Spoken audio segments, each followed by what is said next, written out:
ମୁଁ ଫେରିବାକୁ ଚାହୁଁଛି ପୁଣି ମୋର ସେଇ ଅତୀତକୁ।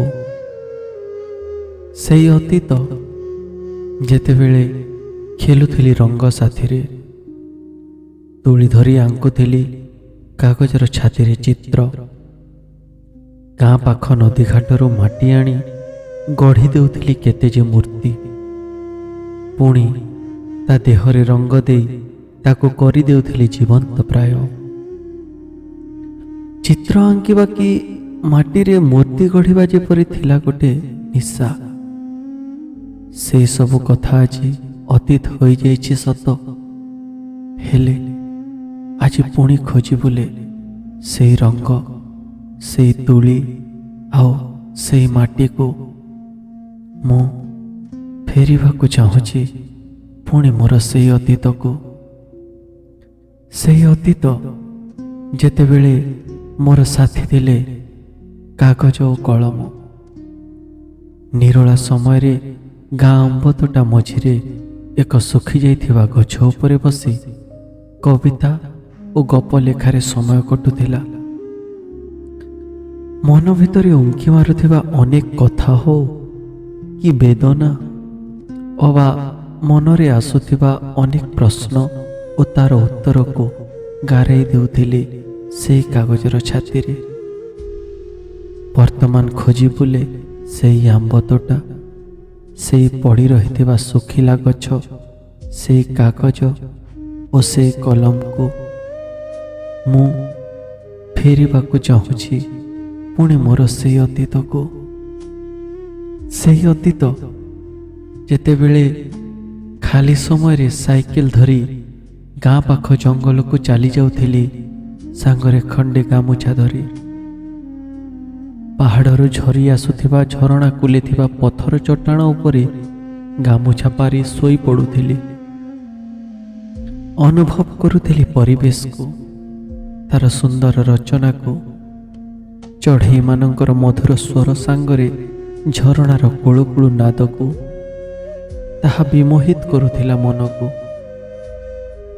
ସେଇ ସୁମଧୁର ସ୍ୱରକୁ ଅନୁସରଣ କରି କେତେ ଯେ ଗୀତ ଲେଖିପାରୁଥିଲି ସେଇ ସମୟରେ। ବର୍ତ୍ତମାନ ଖୋଜି ବୁଲେ ସେଇ ସମୟ, ସେଇ ଜଙ୍ଗଲ, ସେଇ ପାହାଡ଼, ସେଇ ଝରଣା ଓ ସେଇ ବିହଙ୍ଗମାନଙ୍କର ମଧୁର ସ୍ୱରକୁ। ମୁଁ ଫେରିବାକୁ ଚାହୁଁଛି ପୁଣି ମୋର ସେଇ ଅତୀତକୁ। ଇଚ୍ଛା ଥିଲେ ବି କେଜାଣି କାହିଁକି ଆଉ ତାହା କରିପାରୁନି। ସମୟର ଅଭାବ, ନା ପରିବାରର ଦାୟିତ୍ୱ, ନା ନିଜ ବ୍ୟକ୍ତିଗତ ମାନସିକ ଚାପ, ନା ଭବିଷ୍ୟତର ଚିନ୍ତା, ବିଚଳିତ ମନ ଓ ଅସ୍ଥିରତା ହୃଦୟ। ଏକାନ୍ତ ସମୟ ଅତିବାହିତ କରିବାର ଇଚ୍ଛା ଶାନ୍ତି ଦେଉଛି ମନକୁ। ସବୁ ଯନ୍ତ୍ରଣା ଚାଲି ଯାଉଛି ଦୂରକୁ, ବହୁତ ଦୂରକୁ। ଆଉ ଫରକ ଜଣାପଡ଼ୁନି ବିଜୟ ଓ ପରାଜୟ ଭିତରେ, ସୁଖ ଓ ଦୁଃଖ ଭିତରେ, ହସ ଓ ଲୁହ ଭିତରେ, ଆପଣା ଓ ପର ଭିତରେ। ଅଜଣା ଚିନ୍ତା ସର୍ବଦା ଘୁରି ବୁଲୁଛି ମନ ଭିତରେ।